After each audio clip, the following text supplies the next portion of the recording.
Oh Think, yeah, hello, everybody. I've had to sort my iPad out because my although my iPad screen has supposedly been fixed, it's the digital digitizer thingy that has got the issue, and so it still doesn't want to work properly. And Oh, after okay. paying £60 to have it fixed, I'm not impressed that it's still not working. Is it still under warranty or not? No, no, the iPad itself is years old, but we've only Yeah. just recently had the screen so-called replaced. But I can still see where there's a crack or where there used to be a crack on the screen. So it's the digitizer underneath the screen that's got the crack in it as well. Did they change just the glass or did they change the screen as Yeah. well? No, I think he's just changed the glass because the Yeah. cracks in the digitizer underneath. For 60 Oh. quid, it better not have just Because been you can still see it. So he's only just replaced the glass and that's it. Because you can still see the crack. Normally, when you take phones and tablets in, they'll say, "Oh, it'll be this," but when you take it in, they go, "No, no, the screen itself underneath is crap. It'll be 200 and odd quid." So Yeah, but he didn't say that. He just phoned her Ellen up and said the iPad's ready to be picked up. Went in, paid the 60 quid, gave her the iPad back. And then when I was looking at it the other day, I could still see the crack going across the screen in the same place where the old crack was. So I know he hasn't done the job properly. And every time I tried to write a message, every time I pressed the space bar, I got a full stop as well. okay. So it's either registering the space bar twice or it's doing the full stop as well at the same time. So anyway, So what was I going to say? Hang on, just what's that, Len? Len. Sorry about that. Yeah, what was I going to say? There's been quite a few things happening in UFO terms. There's been lots and lots of sightings, and the one that's been getting me recently is they've brought up the Chicago O'Hare Airport one. You know, the one that punched through all the clouds. yep. They've brought that up again, and the FAA have been called into disrepute because they were denying it all happened, saying it was a load of bollocks, and then they released the recordings of the employees going, "Have you seen that? Yeah, guys, we saw this, this, this, and this," and it's like, "Oh, so it never happened, did it?" Mm. I mean, there has been a lot of things. I mean, I think I sent you a TikTok video the other day from a guy that was going on Yes, about yes, the disclosure thing. yeah. Um, a lot of his videos are actually quite interesting. My only problem is I don't use TikTok, and I just, yeah. No, I mean a lot of them you just take with a pinch of salt, like most videos, really, to be honest. But some of them do actually make sense. Um, but I mean, I keep checking every now and then when I put in UFO disclosure. Yeah. The only thing I get is the one that's worth actually looking at is the New Yorker, um, which posted a thing 6 days ago, how the Pentagon started taking UFOs seriously. And then there was another one done by Forbes on the 22nd of March about 2021 is shaping up to be the year of the UFO. Hmm. Um, I still don't think they're gonna. Do you reckon they're actually gonna do it when they're supposed to? I don't know because it sort of, I don't know. I mean, this Forbes article says in December 2020, President Trump signed a coronavirus relief bill that included an interesting stipulation. And the bill set into motion a 180-day something. So I'm like, well, what's that got to do with UFOs? It was all to do with full disclosure, wasn't it? But like you say, I don't quite see what coronavirus has got to do with full disclosure unless you've got some of the people out there going, "Aliens did it." Yeah. So yeah, basically, the relief bill also included a 180-day time frame in which U.S. intelligence agencies must tell Congress everything they know about UFO sightings via an unclassified report. It doesn't actually state that they have to make it public knowledge. They've just got to tell Congress. Remarkably, in what sounds like the opening crawl of an unimaginative sci-fi film, The report must also include an analysis as to whether or not UFOs pose a threat to national security. As the deadline inches closer, public interest in UFOs has started to spike, recently encouraged by a Fox News interview with Trump's former intelligence director, John Ratcliffe, who stated, frankly, there are a lot more sightings than have been made public. Some of those have been declassified. And when we talk about sightings, we're talking about objects that have been seen by Navy or Air Force pilots or have been picked up by satellite imagery that frankly engage in actions that are difficult to explain, movements that are hard to replicate, that we don't have the technology for, or traveling at speeds that exceed the sound barrier without a sonic boom. That was one of the things I must admit that's been I've seen brought up this week. There's a lot of sightings of things that are going and there's no sonic boom or anything. Yeah. What was I going to say? Of course. I was just about to say that all that about what is it's going to be a threat. Well, if they're a dickhead to them, then yes, they're going to be a threat because their bloody technology is way in advance of ours. But if they're sensible. Well, it's pretty much the same as anything, isn't it? You walk up to a total stranger in the street and go, all right, mate. And he says, all right, back. But you walk up to that total stranger and go, all right, dickhead. He's going to reply. Yeah. And it ain't going to be a nice reply. Exactly. It's common sense, isn't it? So if you start being nasty towards an alien's going to go, sod this and fight back. Yeah. It stands to reason, doesn't it? Well, the trouble is with the way the leaders of the world, well, the big hitters of the leaders of the world are acting at the moment. It's not the best example to show people from other galaxies. Yeah.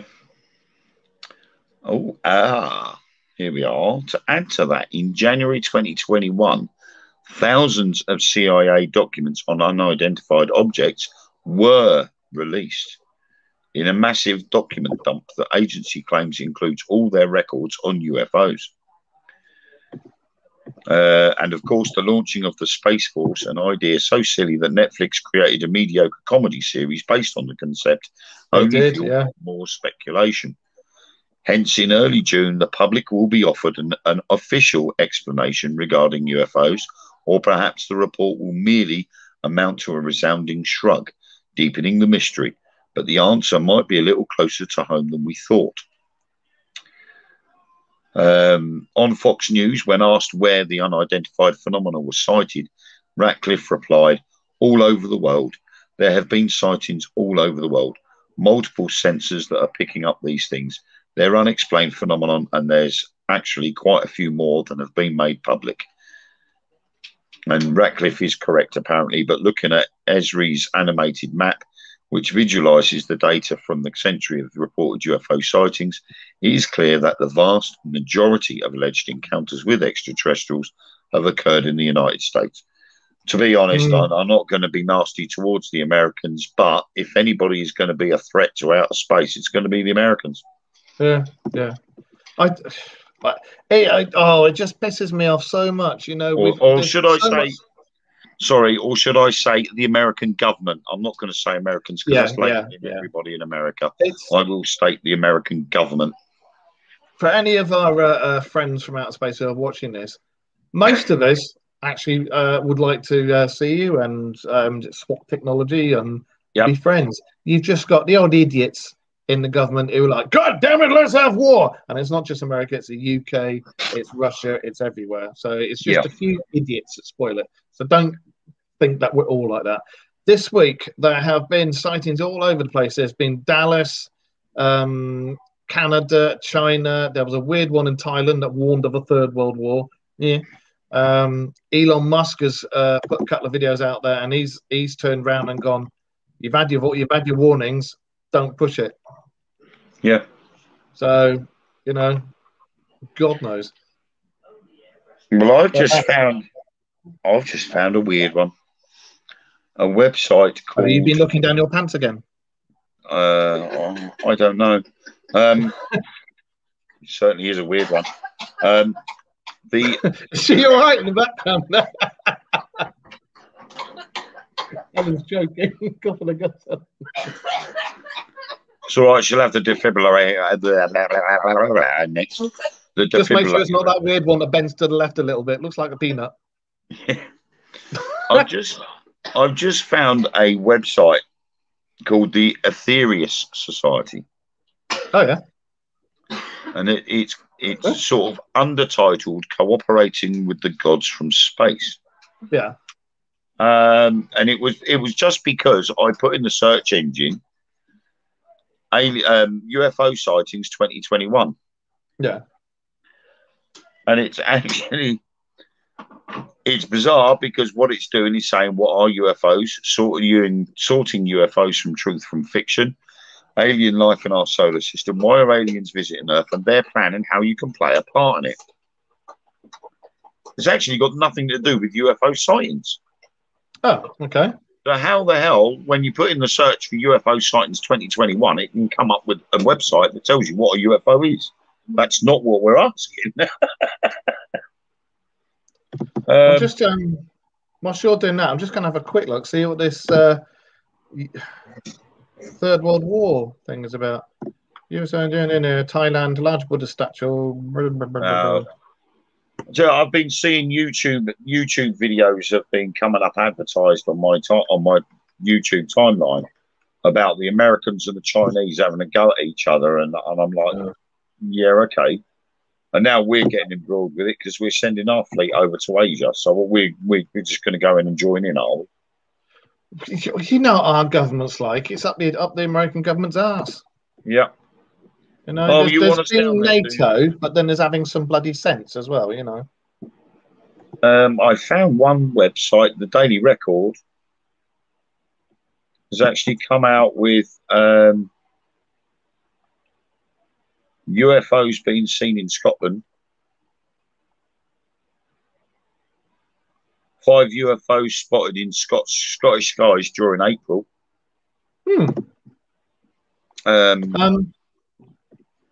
I'll send this. Remind me to send this to you later. There's an alleged video that shows. I mean, I think they've got it wrong. It reckons that it shows proof of a hyperdrive engine. Personally, I thought it was common knowledge, not just sci-fi, but you can't open a hyperdrive engine in an orbit or in an atmosphere. No, you shouldn't be able to. Yeah, because otherwise you'll scorch half the planet. You just disintegrate everything in its path. Yeah. It's not exactly what I would say would be a safe thing to do. Well, unless of course this hyperdrive has got some sort of force field around it, which enables it not to affect anything else in its surroundings. That'd be more like it. I mean, the ones that are going, these Tic Tacs and things that are doing Mach 1, Mach 2, Mach 3, etc., etc., etc. Return of the Mac, and they're not making any noise or anything, and they all think it's got some sort of plasma field around it, so it doesn't go boom. Yeah, it would make a lot of sense, and it can enter the sea as well. Yeah, I mean that would, if there is the capability of having the force field there, then the limitations that would be there would be removed.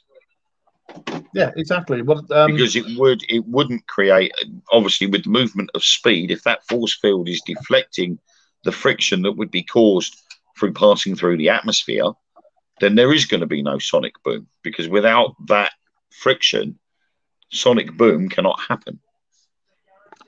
It would slip in like a jelly bean at a KY party. It really would. So, again, like we say, how much of it they'll release and how much of it will be accurate and how much will be doctored is still going to be the question that we're all going to ask, isn't it? I think until they actually do stand up and tell the truth, it's always going to be whistleblowers and assumptions. Unless whoever comes and visits us, unless they put a sodding great big UFO over London, over Washington, over Paris, and go, "Hey guys." Yeah, it's got to be worldwide and widespread. It's got to cover everywhere so that everybody can see it. So no individual government can go, "Well, no, that didn't happen." So long as it's not V. Yeah. It's got to be something that you can't hide.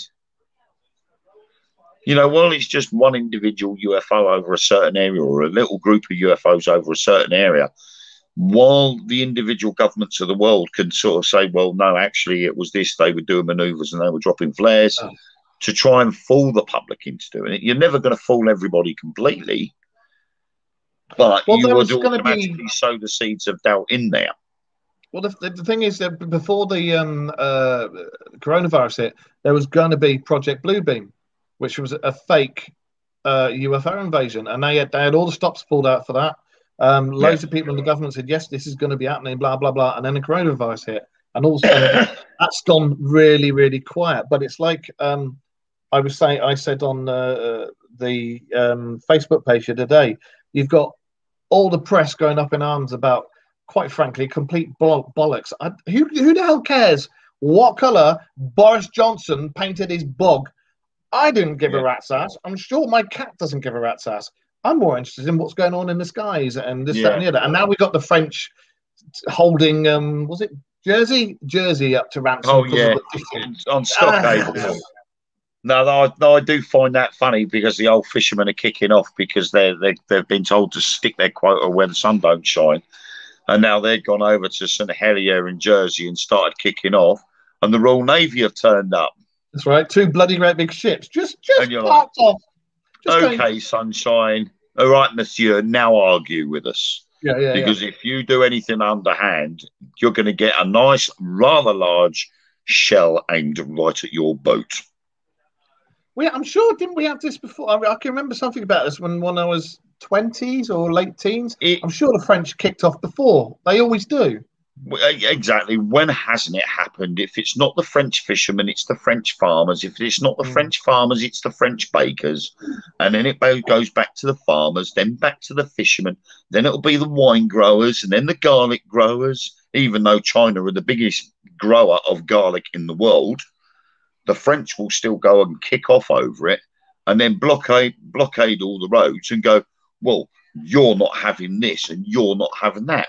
Bollocks to your sunshine. If we paid for it, we get it. I don't know how they're going to be able to do all these blockages when they just keep running backwards, but, hang on. Well, they're only going to cause their own countries problems by going on strikes and doing blockades because that's their own fault and it's typical of the French. I'm sorry. I've never liked the French and I'm quite happy that we're out of the EU as a result of it because they're a bunch of dicks. Well, the thing that made me laugh was the French want to be able to catch what they want, where they want, and bollocks it to anybody else. And the Jersey guys turned around and said, well, fuck you. If you're going to come over here and block our ports, we want the same things. If we're not going to get it, you're not going to get it. So just behave yourselves. Yeah. The French don't like it because Jersey and Guernsey should have been theirs. And they don't like it. And they think because they're closer to France than they are to England, we won't stand up for them. Only 2 Navy vessels say otherwise. Hi, Taylor. And if it wasn't for the rest of the fleet being on their way to Asia right now, they'd be there and all. I think, quite frankly, and this is my own opinion, our fleet shouldn't be backing the Americans up. I really, really don't think we should. No, we should leave the fleet where it is, protecting our shores. Yeah. The Americans have got big enough to flap. American government. Yeah. And the American government is big enough to flap its gums. Let them deal with the shit. I think what our fleet should do is should turn around and head back and go to St Helier over at Jersey and Guernsey and scare the living pants off of the French. Qu'est-ce que c'est? Who's going to argue with a state-of-the-art aircraft carrier with F-35s on it? Seriously. I think even when that aircraft carrier turns up in Asia, the Chinese are going to think, oh, shit, we're in trouble now. They're going to be thinking it. The trouble is, it's the same. They were an emerging nation. Now they've got big, and they're like hugely big. They're flexing their muscles now. And America being not whenever we talk about America, we're not thinking it's all the Americans. It's just certain parts of the American government that go, well, we're not going to have that. What's it got to do with you? Get out of it. Well, it was like all the business. It was like all the business with do we leave the EU or not? And the American government tried to get involved with that. Yeah, it's got I nothing mean, to do like, with at the end of the day, it's got nothing to do with you. It's a decision for the UK to whether we leave the EU or not. No other country should be getting involved apart from the UK, and that's it. You know, and you just think, right, okay, fair enough. So, I suppose at some point we better start talking about tonight's subject, don't we? yes, it might be a good idea because we did say Well, we weren't going to talk about politics. yes. No. We've finished talking about the French and the Americans for now. Great. I thought, as a complete change from the norm, we talk about Chinese and Japanese ghosts and spirits. I Oh, swear I heard a tree frog or something. No, I don't know. Did it drop its tail? it was some sort of frog. I don't know what, but you know, it might be. I don't know. It might be under the table. I've just had this lob through the window from a tiny vessel over in Jersey. Oh. I've got a big tub of yellow custard here. So maybe that's where it was. The frogs jumped in the custard because that's yellow. Oh, anyway, moving swiftly yeah, on. ghosts in China and Japan. No, where were we? Right, are you going to walk across the keyboard as well? Or are you going to go round the laptop? You're going to go round one of the cats. Right, so let's. For those of you who may or may not know Chinese myth and mythology, I was born in Hong Kong, and I've got various Chinese mythological creatures tattooed on my arms and stuff. And I do believe in a lot of that because I've always said, in fact, I think you've heard me saying it in pretty much most shows when we talk about cryptozoology. For every single legend, like dragons and this, that, and the other, there has to have been something right, right at the beginning of time to put that up there. So there's always got to be that little spark that starts off a legend. Thank you, Sam. So, Chinese and Japanese legends. First of all, for those of you who don't know, over there, the soul is in two parts, and you've all heard of yin and yang. Well, it's the Po and the Hun. Po is yin, Hun is yang. Okay, so we'll get onto this stuff in a minute. But my favourite is it the Chinese vampires or is it Chinese zombies? I think it's Chinese vampires that hop, and they hop like that. They just go boing, boing. That's all they do. When you see them in the Chinese horror stories, they go ah, and this thing's just hopping towards them, and you're like, move out of the bloody way. And the whole way you stop it is you put a prayer on a post-it note on its forehead, and it just stops there. Like, I like the way you said Chinese vampires or Chinese somebodies. zombies. It sounded like you said somebodies. No, Chinese zombie. I can't remember if it's the vampires or zombies. I think it's the vampires that hop. I'm sure it is. Because they don't really have zombies; they have ghouls, don't they? Yeah. I mean, obviously, in China, the actual ghost stories or the knowledge of spirits actually goes back quite a way, and it's mainly an old oral tradition before writing developed during the Shang dynasty. Do you know what else is an old oral tradition? Keep it clean. Exactly. Have a wash first. Carry on. But obviously in China, and especially in modern day China as well now, ghosts are taken very seriously by the ancient Chinese. In modern day China, ghosts only have power to harm if one believes in them. But in ancient China, they were a reality whether one believed in them or laughed them off. Thank you so much. When a person died, their soul journeyed across a bridge to the afterlife, and they were judged as to whether they were worthy or unworthy on this crossing. If they'd lived a good life, they continued on, or if they had done evil, they would then fall from the bridge into hell.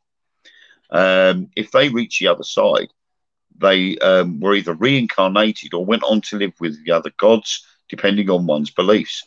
Buddhists, for example, believe that people were more than often reincarnated, while Confucians believed that the ancestors dwelt with the gods and could be prayed to for assistance or protection.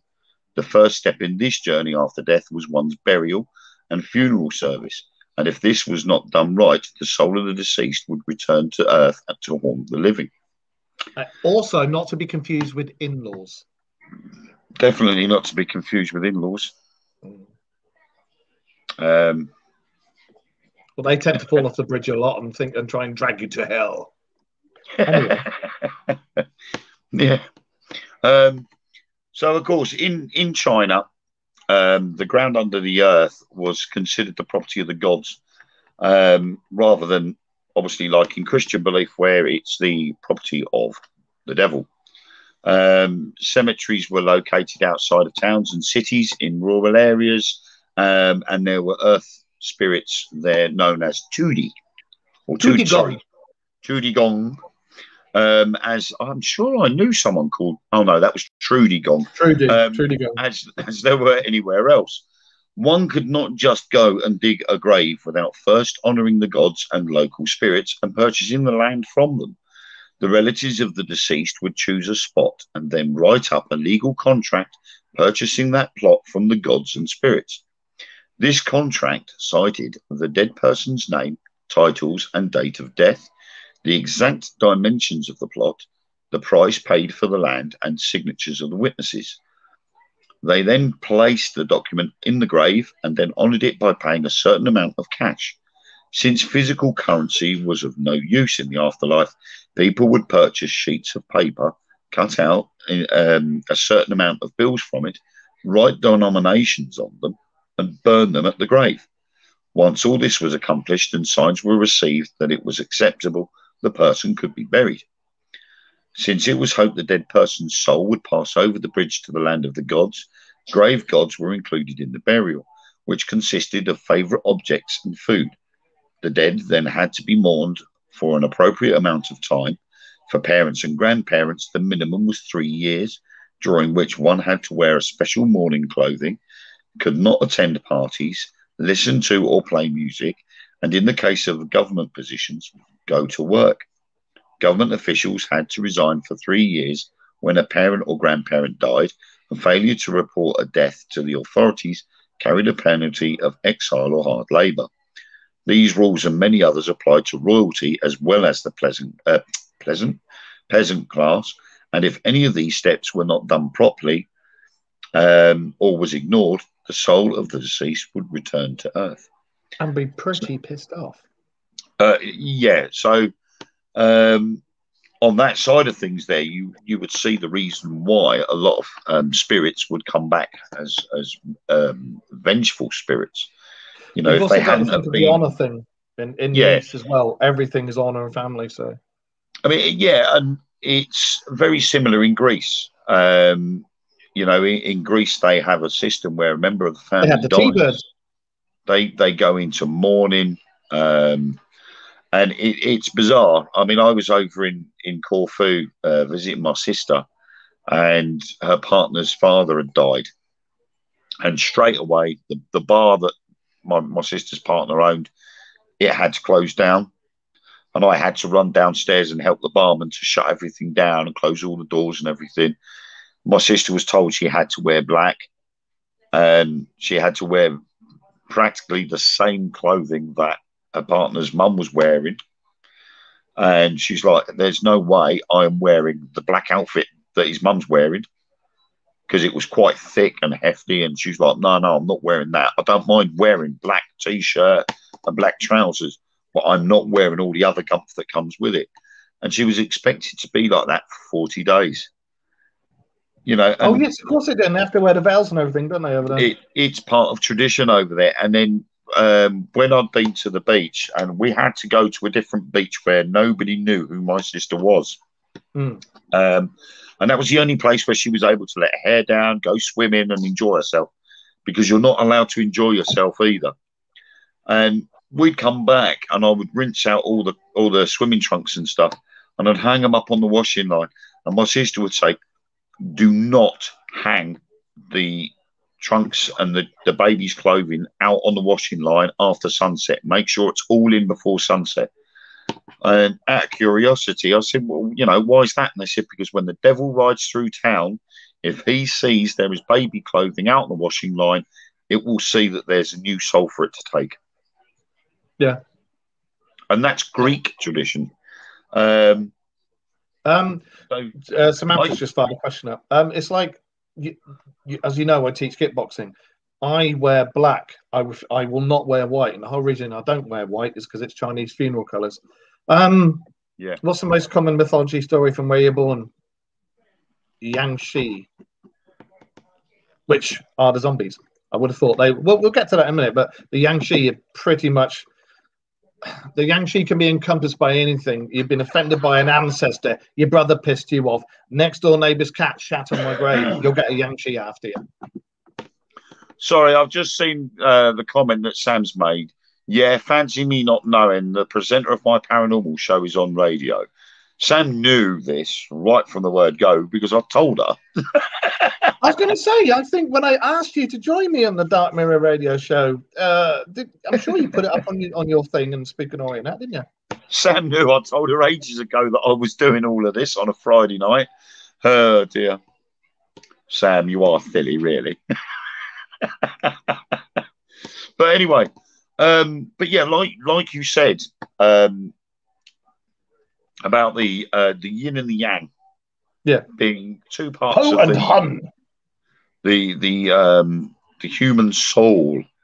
There were two parts to the soul: the Po and the Hun. The Po was the yin aspect of the soul, associated with darkness, water, and earth, and a funny Ariel on its head. And scholar Charles Ben writes, it was the governor of the physical nature of man and gave form to the fetus in the womb.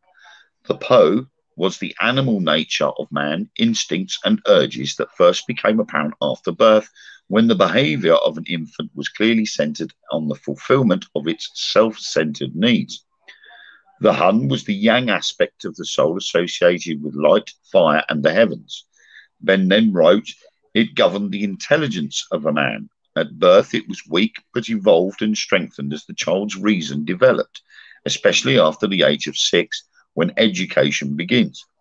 It reaches full maturity at the age of 20, but did not fully perfect itself until the age of 50.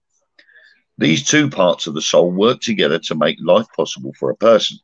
The Hun governed the Po, but the Hun needed the Po in order to survive.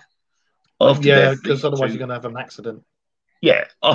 After death, these two aspects could return to cause problems for the living if proper burial rites had not been observed, or for other reasons such as unfinished business, a vow taken, to right a wrong, or just to visit. So, like you said previously, you know, that if the soul or if the body hasn't been or the rites haven't been performed properly, or there's unfinished business, then that spirit is able to come back. Yeah, that's right. And it's only got to take one slight thing that's not done properly. And if that particular person's passing, if it notices that and is like, oh, hang on a minute, in Chinese mythology, it will come back and it'll be like, I am pretty pissed off with you. Yeah. So, I mean, of course, that is where the link to all these hauntings are coming in from. You know, stories of ghosts haunting a house where they once lived, haunting relatives, or appearing to strangers for help are all examples of Po hauntings. The yin spirit is still attached to the earth because proper rituals were not observed to release it. One of the best known stories of this type is about the ghost of a young girl who visits the home of some brothers. The spirit was so irritated they caught it, put it in a bag, and threw it down a well. The next night it came back carrying the bag and haunted them again. They stuffed it back into the bag, tied a rock to it, and threw it in the river. The next night, though, the little girl came back, and this time the brothers put her into a hollowed-out log, which they capped on each end and set adrift on the river. The spirit thanked them for a proper burial and never bothered them again. So that'd be like being put in a poster tube. Basically, what they'd done was she hadn't been buried properly in the first place. So therefore, her spirit wasn't able to pass on, wasn't able to rest. And therefore, it kept coming back until they got the funeral rites correct. So basically, the hollowed out log and capped at each end was her coffin. See, I've always thought I'll get to that question in a second. There, I've always thought like out of all of it, the Japanese have got the weirdest ones. They have. You can buy used knickers in vending machines on street corners in Japan. They're bound to have the weirdest ones. Anyway, have you ever had a situation whereby you thought, okay, this superstition is real? I do if I know it sounds stupid. If I see a magpie on its own, I'll always salute. I'm like, morning, Mr. Magpie, or whatever. And that was just something from the Irish. Oddly enough, you say that, I do that as well. We had a magpie in the garden the other day, and I said, hello, Mr. Magpie. And I'm like, where the hell did that come from? Yeah, and if it's two, you don't. If it's two, you don't, because his friend's there. It's something to do with it's lonely or something or whatever. I don't. Yeah. Something I'll do. I don't believe the black cats thing because we have a black cat. And the amount of times he's crossed my path and pissed me off is beside the point. My two black cats are the same. They cross my path, they get my father bum. Yeah. Walking under ladders, I think, is a no-brainer because if you walk under a ladder, you're going to get something drop on your head if somebody's up the ladder's an idiot. I'll tell you what, we'll do a show on superstitions. I've got all the BAMF. I'll send it to you, and we'll do a show on superstitions and that. Yeah? Yeah. And I think Samantha's realised Nick is used. Yeah, okay, Japan. I rest my case. Japan do all sorts over there. I mean, crumbs. They're like most of the sort of like, I wouldn't say teenage women, but it's more like women in their 20s still go around dressed like they're schoolgirls. Not that I have anything against that. I mean, St. Trinians. But it just seems, the Japanese. a crazy fad that just goes way over the top. Well, the trouble is over there they have all different influences from all around the world. So when you go to, I can't remember what the famous junction that you see with the zebra crossing on it and that. Yeah. You get teddy boys there. You'll get rockers. You'll get cyber dudes. You'll get this. You'll get that. You get any different genre that you see in all the anime stuff. You'll actually find it there. But some of it is bizarre. And octopus porn? No. Anyway.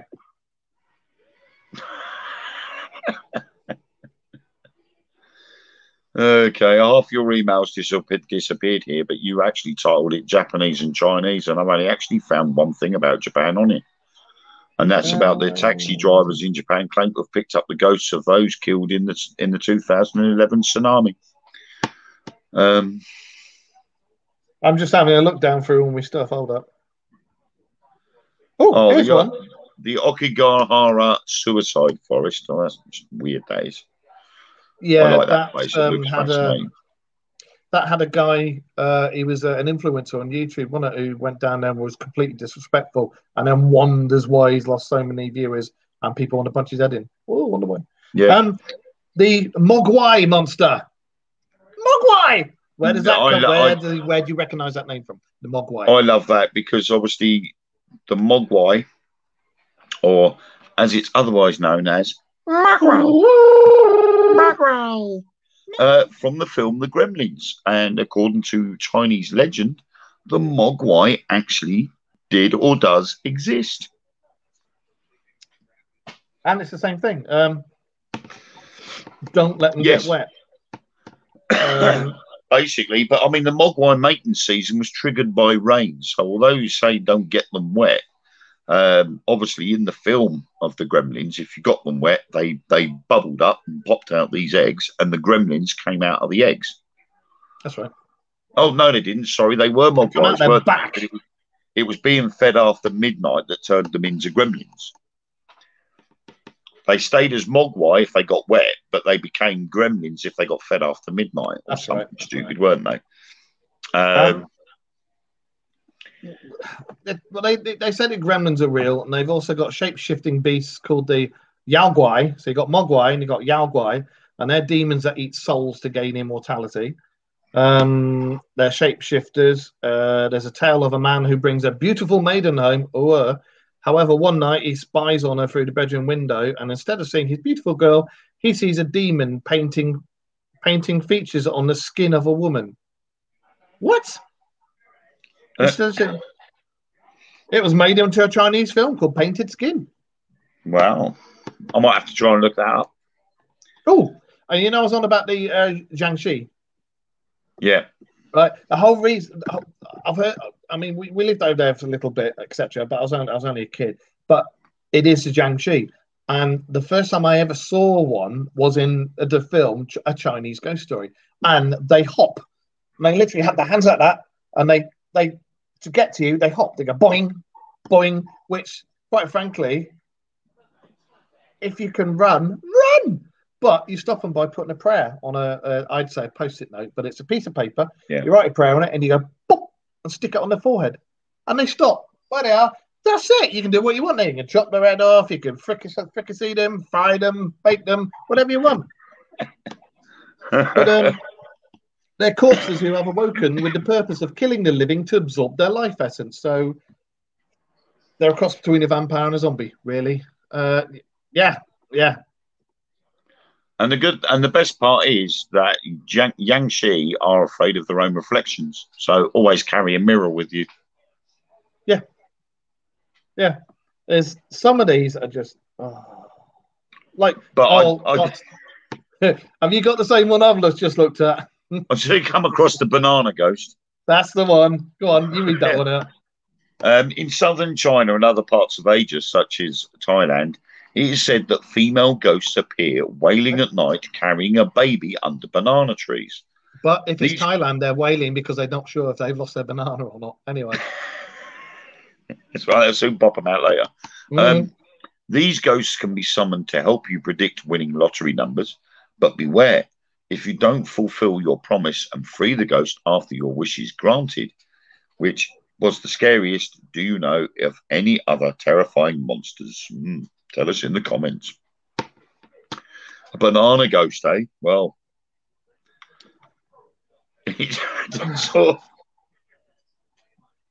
there's sometimes when you read some of these folklore and stories of ghosts and that from various countries, you just think to yourself, oh my God, these things are so far-fetched. How could they be true? But then when you look back into the history of what these people are saying, they would have been terrified of these stories. And I was saying on a live feed last night, we were talking about the tooth fairy. And to be honest, the tooth fairy is or has appeared because of Western culture, same as Halloween and trick-or-treating. It's sort of mainly had predominance in the States and made its way across the world. And it was the case of you'd lose a baby tooth. It wasn't any tooth. It was particularly a baby tooth. And you would place it under the pillow and you would get a reward of a coin or whatever for that tooth. But in different areas of the world, the tooth fairy does different things or leaves different things. And so the story behind the tooth fairy kept changing. And then you go into Norwegian and Norse beliefs. The theory behind a similar type of thing to the tooth fairy was quite a nasty creature and would wear the baby's teeth around its neck. Nice. So, you know, it's quite a big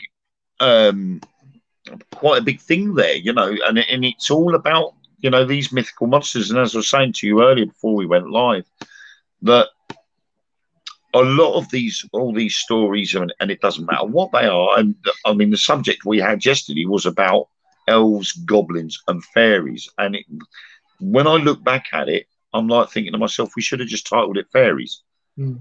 Because according to the meaning of fairies or fae folk was that anything that was magical and humanoid-like are classed as fairies. So you have mermaids, centaurs, minotaurs, Graham Norton, Graham Norton, goblins, elves, dwarves, and all sorts of things that all come under that same umbrella of fairies or fairy folk.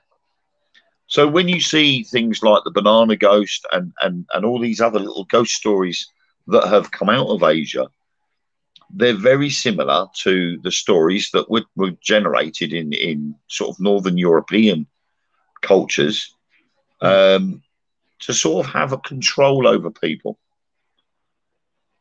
You know, and we've come across this quite a lot. A lot of the stories that we've discovered, where a culture has said, you know, if you come across this, you need to do this. Don't do that because you'll upset the spirit. Do that because you'll kill. It's a form of control over society by turning around and saying, you need to do this, otherwise it will rip your head off. Well, it's like religion as well, isn't it? I mean, you've got to do this, otherwise this is going to happen. It's a form of control. Graham, what you're saying about number 3, another reason number 3, it comes into superstition a lot, is because 3 a.m. or 3 is supposed to be the time that most people die in their sleep. So that's another reason it comes into it. And in China, number 4 is lucky. Anything with 4s in it, really lucky. Where's the ring girl, the black-eyed girl? You were going to talk about that, because I've looked at my notes and I see, for some reason, where I've converted it over onto Word, it's merged about 4 or 5 pages on top of each other, and I can't read a damn thing. So, you know. Yes. The Onryo, or Onryo, I don't know how they pronounce it. Oreo? Yeah, an Oreo. A chocolate biscuit with a cream centre. Which is weird because it's for the professional wrestler. I'm a bit confused by that. But in Japanese traditional beliefs and literature, Onryo or Onryu literally means vengeful spirit, sometimes rendered a wrathful spirit or wrathful spirit. Refers to a ghost believed to be capable of causing harm in the world of the living, injuring or killing enemies, or even causing natural disasters to exact vengeance, to readdress the wrongs it received while alive, then taking their spirits from their dying bodies. The term overlaps somewhat with Goryo, or Guryo, except that in the cult of the Guryo, the acting ghost is not always necessarily a wrathful spirit. Basically, this is the ghost that we see in the film The Ring. That's the spirit itself. But the orange then.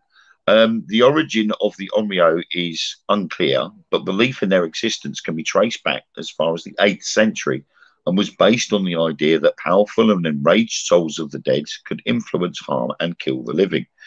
The earliest Onryo cult that developed was around... Onryo what? Cult. That's right then.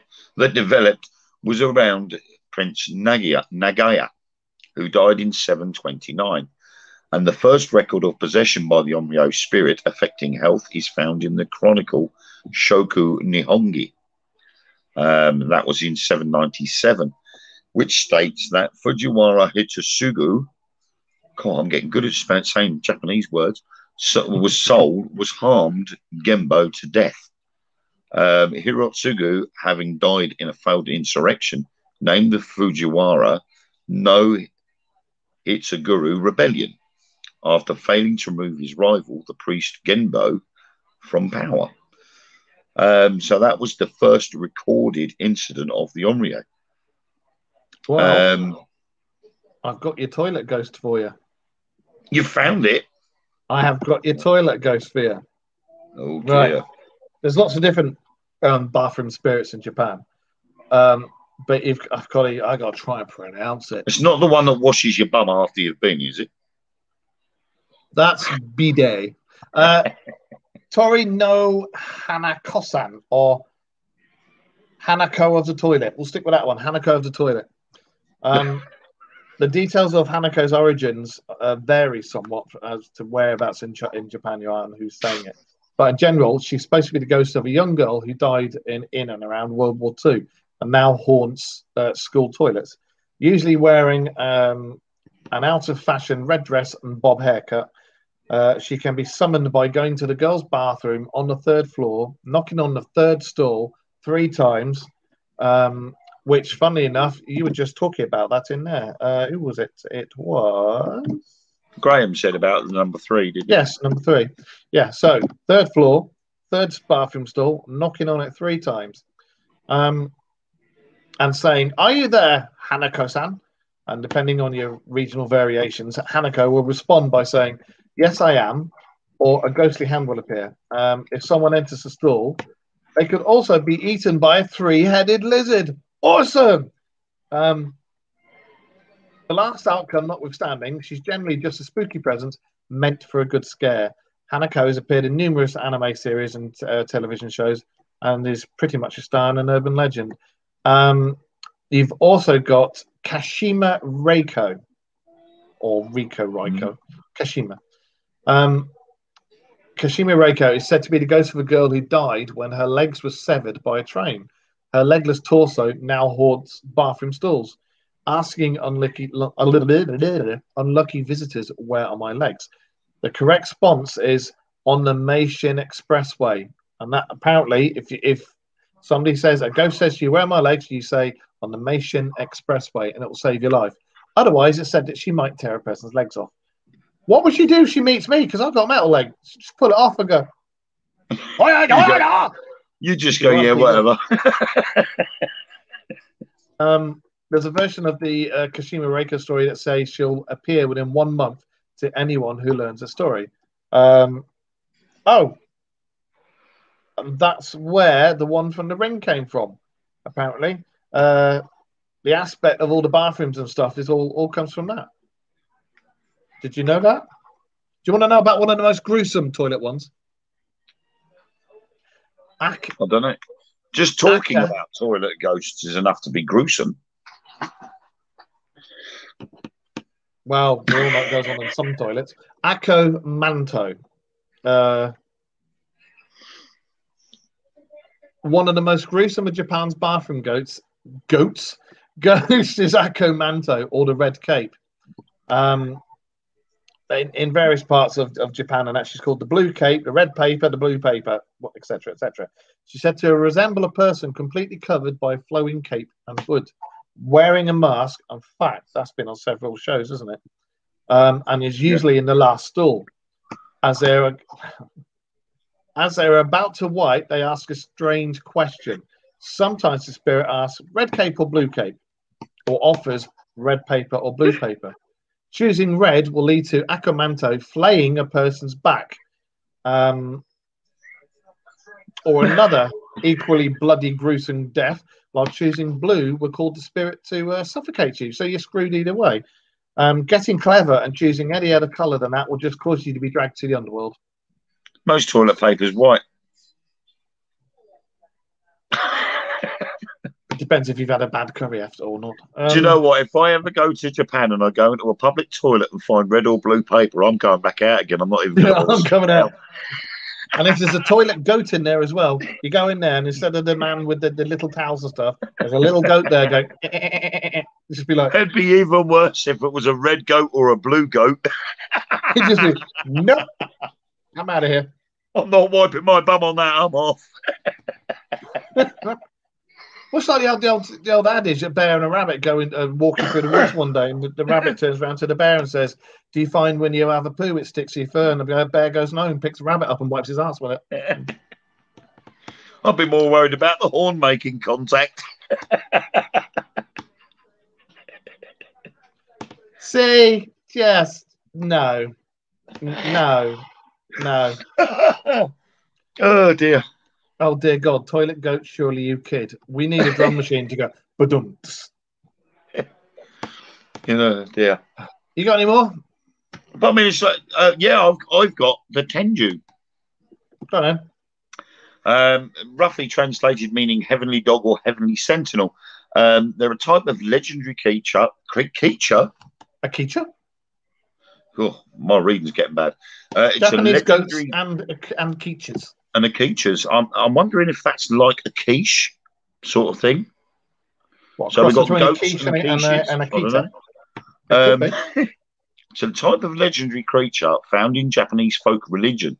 They're considered a type of yokai, or supernatural being, or Shinto kami, which are gods.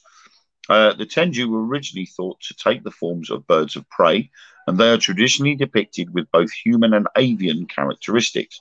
The earliest Tenju were pictured with beaks, but this feature has often been humanized as an unnaturally long nose, which today is widely considered the Tenju's defining characteristic in the popular imagination.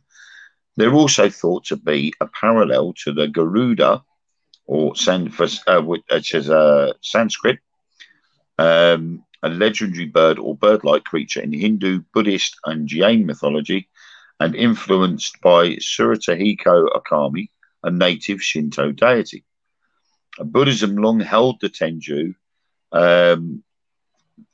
held that the Tenju were disruptive demons and harbingers of war.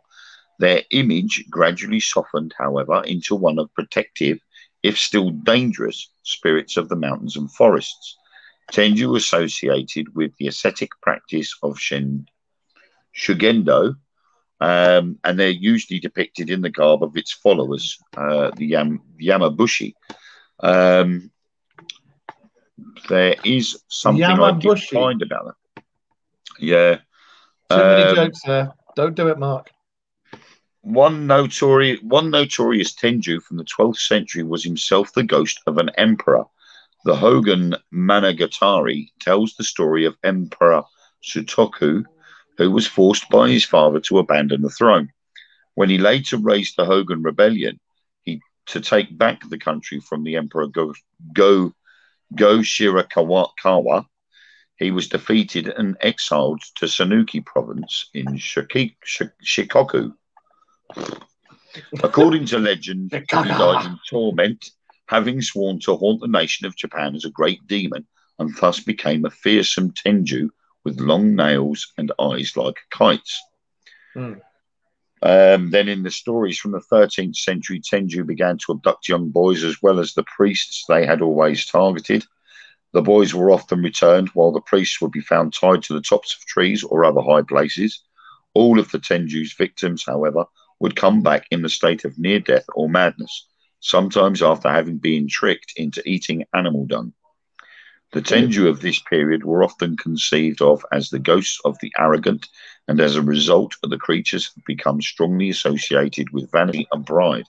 Today, the Japanese expression Tenju ni naru, becoming a Tenju, is still used to describe a conceited person. Which is very strange, and myself and Samantha came out with this last night. We were talking about, the Tenju and very similar sort of Japanese spirits. They chop and change over the years, right. and this explains it. That like with the Tenju, it started off having a beak, and then over the years, the beak sort of turned into a nose, and the Tenju actually became more of a protector rather than a harbinger of doom and war. So it's weird when you actually read the history of such things, and it comes out with all these bizarre things like why would you tie your victim to the top of a tree? Perhaps they're just into that sort of thing. It's like the Kappa. The Kappa, originally from a river. Originally some sort of weird turtle thing, and now it's gradually getting towards the toilets, and it's turning into like a large salamander or something. Over the years, it all changes, and they've got a dip at the top of the head that holds a cup of water, and if that goes dry, they have to go straight back to the water, otherwise they'll die. Yeah, there you go. So, and on that note, I think I'm going to have to disappear in a minute, because I got early start of work in the morning, and then I'm off to Somerset for the weekend. So I'm afraid there will be no rearview mirror on Sunday, because we'll be driving. But I'll tell you what I will do is I'll get some more stuff on Japanese spirits for next Friday, and we'll do one on superstitions if you want. Yeah? Yes. Okay. So we'll carry this on next, because we'll be back on our normal day, Friday next week. And we'll try and do some Japanese stuff. We'll have our normal roundup of what on earth is going on in the world and our own thoughts and opinions about it. French, oh, bastards. Anyway, Yeah, we'll do all that next week, yeah. yeah. I think so. Yeah, I mean, yeah. Because you got your shows coming up, haven't you? Which are Yeah, well, we are going back out and about. Truth Beyond Paranormal back out again on Saturday evening. We should be, we've got sunset is supposed to be roughly about 8 o'clock, 8:30. yeah. So obviously we're going to be heading up there a little bit earlier so that we can do some filming during daylight hours. And then we'll be doing live feeds and recording for the continuation of the series on Saturday night. So that's going to be nice to get back out there again. So, and then as soon as we get back, it's back to the grindstone again. I've got my my latest Spookanori job done to finish. And then the newest one, which is underway at the same time, I Am Not Alone, is the 5th book in the Spookanori series. And at the moment, I have. Thank you, Samantha. I've got a special offer going on because of the anniversary of Spookanori's release. The books at the moment have been dropped to £3.50 each with Amazon and with myself. So if anybody buys 2 books or more, and you get the free bookmark as well, but the only difference is if you buy them direct from me, you get them signed as well. You don't get the bookmark with Amazon. That's only a special thing I'm doing. So we've got all that. And then at the same time, my parents returned from Corfu before the weekend and promptly said, we need you to come and help sort the house out before you move into it. And it means emptying the whole place of all the stuff that they don't want, putting in a skip, clearing things out, redecorating, then going to the council and getting planning permission to build extensions and everything else, all for when I move in. So, you know, it's a very busy year this year, but it's going to be a good year. Well, yeah. What am I doing? I've got to drive from Yorkshire to Somerset tomorrow, and then I've got to spend the weekend putting up security cameras and infrared lights and Christ knows what else for my mum, and building sports equipment for people and stuff, and trying to fit in seeing my eldest daughter and granddaughter as well. So, and it is Lindsay's my Mrs. Lindsay. It's her birthday on Saturday. So we will be back next Friday with the Dark Mirror Radio Show, and then we'll be you've got your stuff on Saturday, and then we'll be on Sunday with the Rearview Mirror with myself and Taylor May. So I'm glad you all liked the Toilet Goat, and on that note, we shall leave you all to it. And if you want to see thank you very much for watching YouTube as well. And if you want to see any of the previous episodes of myself and Wayne's mental floss, then go over to YouTube or go over onto our page on Facebook, and you can see it all on there. So thank you very much for joining us, and thank you very much for sharing there. Appreciate it, Sam. And thank you. Thank you, and we'll see you next week. So bye-bye, and thank you very much from that. I can't even do it. Dear. Thanks for listening. See you later. Bye.